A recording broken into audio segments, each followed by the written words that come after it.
नमस्कार, India TV पर सुबह की पहली खबर में आपका स्वागत है। मैं हूं अर्चना सिंह। बुलेटिन की शुरुआत 5 मिनट में 25 बड़ी खबरों से।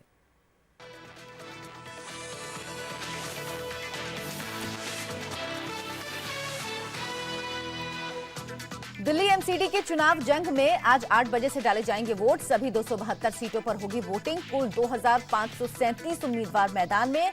एमसीडी चुनाव बीजेपी और आप के लिए बनी साख की लड़ाई।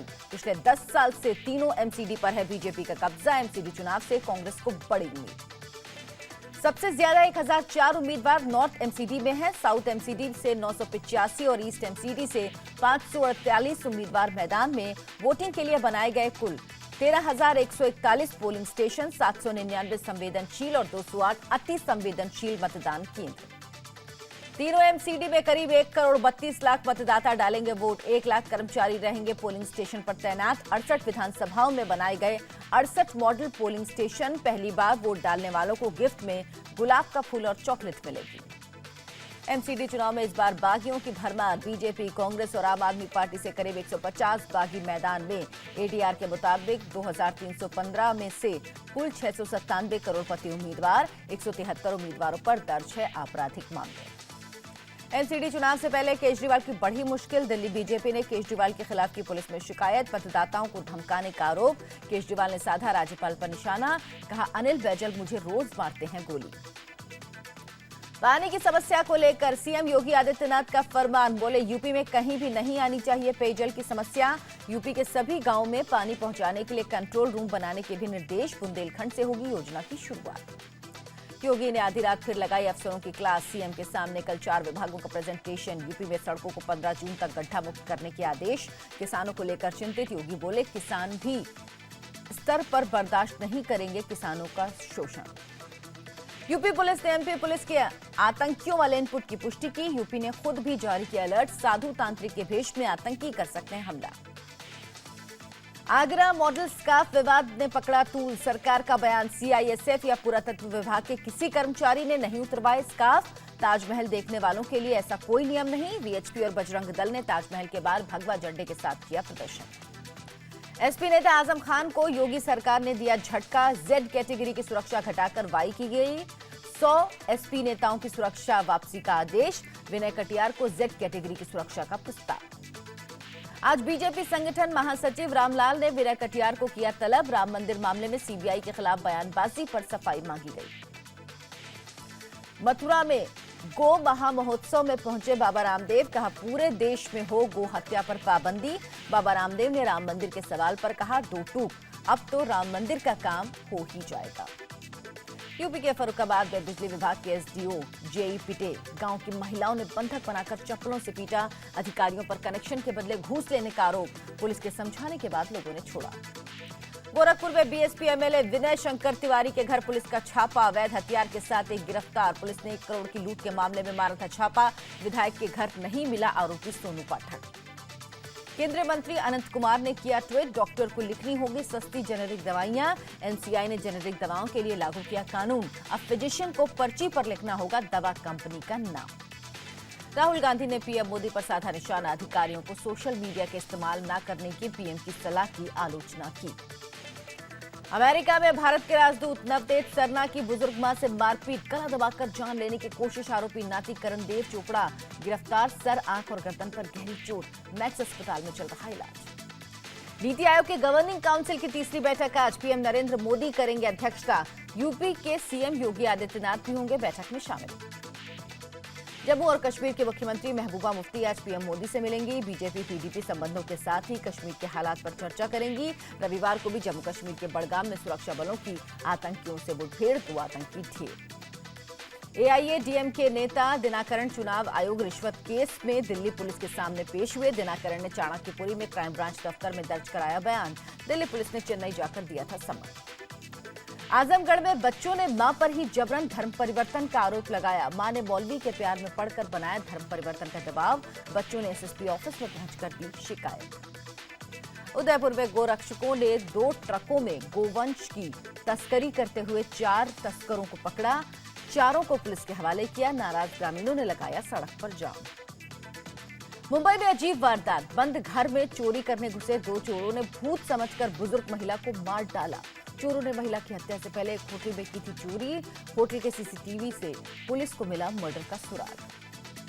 बैंगलोर में दर्दनाक हादसा, 6 साल की मासूम 400 फीट खुले बोरवेल में गिरी। 57 फीट गहराई में बच्ची के फंसे होने का पता चला। रात से ही रेस्क्यू ऑपरेशन जारी। एक अमेरिकन मैगजीन के मुताबिक अल-कायदा का सरगना अल जवाहिरी पाकिस्तान के कराची में है। आईएसआई का कर रही है अल जवाहिरी की हिफाजत।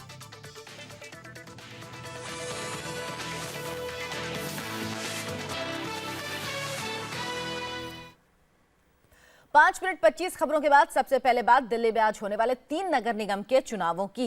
अब से करीब 2 घंटे बाद दिल्ली के तीनों एमसीडी की 272 सीटों के लिए वोट डाले जाएंगे। चुनाव के लिए कुल 13,000 से ज्यादा पोलिंग स्टेशन बनाए गए हैं, जिनमें 799 संवेदनशील और 208 अति संवेदनशील हैं। बीजेपी जहां एमसीडी में जीत की हैट्रिक लगाने की कोशिश करेगी, वहीं आम आदमी पार्टी विधानसभा चुनाव में मिली बम्पर जीत को नगर निगम में भी जारी रखना चाहेगी।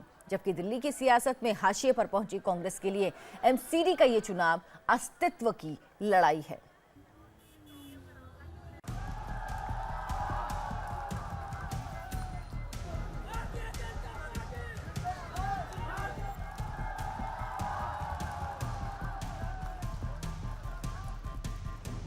जोरदार चुनाव प्रचार के बाद आज दिल्ली के तीनों नगर निगमों के लिए वोटिंग का दिन है। दिल्ली में आज चुनाव भले ही नगर निगम के हैं, लेकिन एमसीडी की इस लड़ाई पर दिल्ली ही नहीं पूरे देश की नजरें टिकी हैं। मुकाबला बीजेपी, आप और कांग्रेस के बीच है। दिल्ली में एमसीडी में कुल 272 सीटें हैं, जिनमें साउथ एमसीडी की 104, नॉर्थ एमसीडी की 104 और ईस्ट एमसीडी की 64 सीटें हैं। दिल्ली एमसीडी की 272 सीटों पर कुल 2,537 उम्मीदवार हैं, जिनके भाग्य का फैसला दिल्ली के 1,32,00,000 से ज्यादा वोटर करेंगे। इनमें करीब 1,10,000 वोटर पहली बार मतदान करेंगे। एमसीडी चुनाव के लिए कुल 13,141 पोलिंग स्टेशन बनाए गए हैं, जिनमें 799 संवेदनशील जबकि 208 अति संवेदनशील हैं। चुनाव के लिए 1 लाख कर्मचारी तैनात किए गए हैं, जबकि सुरक्षा के लिए पुलिस और अर्धसैनिक बलों के 56,000 जवान लगाए गए हैं। एडीआर रिपोर्ट के मुताबिक 697 करोड़पति उम्मीदवार मैदान में हैं। कांग्रेस ने सबसे ज्यादा 163, बीजेपी ने 141 और आप ने 104 करोड़पति उतारे हैं। लोकसभा और विधानसभा चुनाव की तरह इस चुनाव में भी दागियों की कमी नहीं है। कुल 173 दागियों में कांग्रेस के 35, बीजेपी के 26 और आप के 21 दागी मैदान में हैं। एमसीडी के पिछले चुनाव की बात करें तो सीधा मुकाबला बीजेपी और कांग्रेस में था। तब कुल 272 सीटों में बीजेपी को 138, कांग्रेस को 77 और अन्य को 57 सीटें मिली थी। तब बीजेपी को 37%, कांग्रेस को 31 और अन्य के खाते में कांग्रेस से 1% ज्यादा यानी 32% वोट पड़े थे। हालांकि पिछले 5 साल में दिल्ली का सियासी समीकरण पूरी तरह बदल चुका है। अरविंद केजरीवाल की आम आदमी पार्टी दिल्ली की सत्ता पर काबिज है। लोकसभा और विधानसभा चुनाव में वोट प्रतिशत किस तरह बदलता रहा है, वो भी आप देखिए। 2012 में 37% वोट पाने वाली बीजेपी को 2014 लोकसभा चुनाव में 47%, जबकि 2015 असेंबली इलेक्शन में 32% वोट मिले। इसी तरह 2014 में कांग्रेस का वोट घटकर 15% और 2015 में 10% रह गया था, जबकि 2012 में ही बनी आम आदमी पार्टी ने 2014 में 33% और 2015 में 54% वोटों पर कब्जा कर सबको चौंका दिया था। एक और बीजेपी एमसीडी में जीत की हैट्रिक लगाने की कोशिश करेगी। वहीं इस चुनाव को 2 साल पहले विधानसभा की 70 में से 67 सीट जीतने वाले अरविंद केजरीवाल की सरकार पर जनमत संग्रह भी माना जा रहा है। उधर लगातार हार से हलकान कांग्रेस के लिए इन चुनावों में खोने के लिए कुछ भी नहीं है।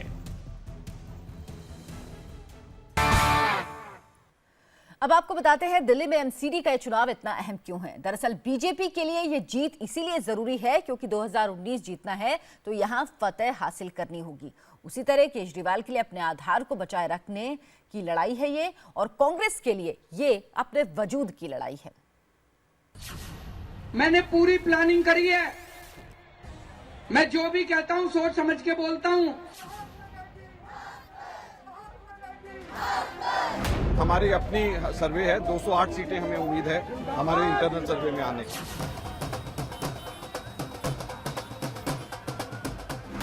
लोगों को बुला बुला कर अपनी फ्रस्ट्रेशन में धमकियां दे रहे हैं।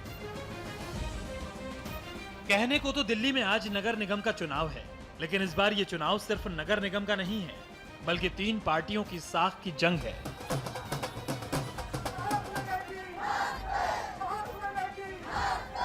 कोई लड़ रहा है अपना आधार बढ़ाने के लिए, कोई लड़ रहा है मुकुट ऊंचा करने के लिए, तो कोई लड़ रहा है अपना अस्तित्व बचाने के लिए। कांग्रेस वाले लोगों ने तेल की चोरी कर ली और जानबूझ के ये सब किया जा रहा है। जगह जगह से खबर आई है कि कहीं पानी का वॉल्व लेके भाग जाते हैं ये लोग। सबने मिलकर इस चुनाव को ऐतिहासिक महत्व का बना दिया है, इतना महत्वपूर्ण कि बिहार वाले नीतीश भी दिल्ली में अपना रियलिटी चेक करने आ गए। अब के झाड़ू लग जाएगी, ना भाजपा रहेगी, ना केजरीवाल रहेंगे। पढ़े जा चुके हैं सारे चेहरे, अब समय है शिलालेख पर विजेता का नाम लिखने का। लड़ तो कई पार्टियां रही हैं, केजरीवाल से दूर हुए योगेंद्र यादव की पार्टी भी है, लेकिन 2 चेहरों पर सबकी नजर है। पहला चेहरा है अरविंद केजरीवाल का और दूसरा चेहरा है मनोज तिवारी का। अगर हम इस तस्वीर को बड़ा करके देखें तो केजरीवाल ने इस चुनाव को निजी प्रतिष्ठा का सवाल बना दिया है, क्योंकि प्रचार के आखिरी दिन तो वो लोगों को डेंगू के डंक का डर दिखाने लगे थे। अगर आप बीजेपी को वोट देते हो और कल को आपके घर में आपके बच्चे को डेंगू हो जाए, अगर आपके बच्चे को चिकनगुनिया हो जाए, तो ये सोच लेना फिर आप जिम्मेदार हो अपने बच्चे के डेंगू के लिए। मच्छर जितने दिमाग का जो व्यक्ति है वही ऐसी भाषा इस्तेमाल कर सकता है। और आज के समय में जिस तरीके की डिसेप्टिव राजनीति, धोखे की राजनीति, आंख में धूल झोंकने की राजनीति ये व्यक्ति कर रहे हैं, वो पूरी दुनिया के सामने, पूरी दुनिया को पता है। दिल्ली नगर निगम के इस चुनाव की रफ्तार इतनी तेज थी कि संशोधन या सुधार की कोई गुंजाइश बची नहीं थी। इसलिए कहा जाता है कि बीजेपी ने अपने कई जीते हुए काउंसलर्स को ही भ्रष्टाचार के डर से इस बार टिकट नहीं दिया। कांग्रेस तो इतनी कमजोर हो गई कि चुनाव आते आते उसके कई नेता बीजेपी की बोली बोलने लग गए। और केजरीवाल की क्या कहें, वो इतने हताश हो गए कि लोगों को डराने धमकाने लग गए। खबर आगरा से, जहां बजरंग दल और वीएचपी के कार्यकर्ताओं ने जमकर हंगामा बचाया। आगरा के सदर थाने में आरोपियों को छुड़ाने पहुंचे बजरंग दल और विश्व हिंदू परिषद के कार्यकर्ता अचानक बेकाबू हो गए। कार्यकर्ताओं ने जबरदस्ती जेल का ताला तोड़ने की कोशिश की और सिपाही की राइफल भी छीन ली। हालात को काबू करने के लिए पुलिस को लाठीचार्ज करना पड़ा, जिसके बाद कार्यकर्ताओं ने पुलिस पर पथराव कर दिया। रात होते होते हंगामा और बढ़ा। वीएचपी और बजरंग दल के कार्यकर्ताओं ने एसआई संतोष कुमार की बाइक को आग लगा दी। कई पुलिस कर्मियों के साथ मारपीट की गई और पुलिस जीप में भी तोड़फोड़ की गई। पुलिस के आला अधिकारियों का कहना है तोड़फोड़ करने वालों के खिलाफ सख्त एक्शन लिया जाएगा।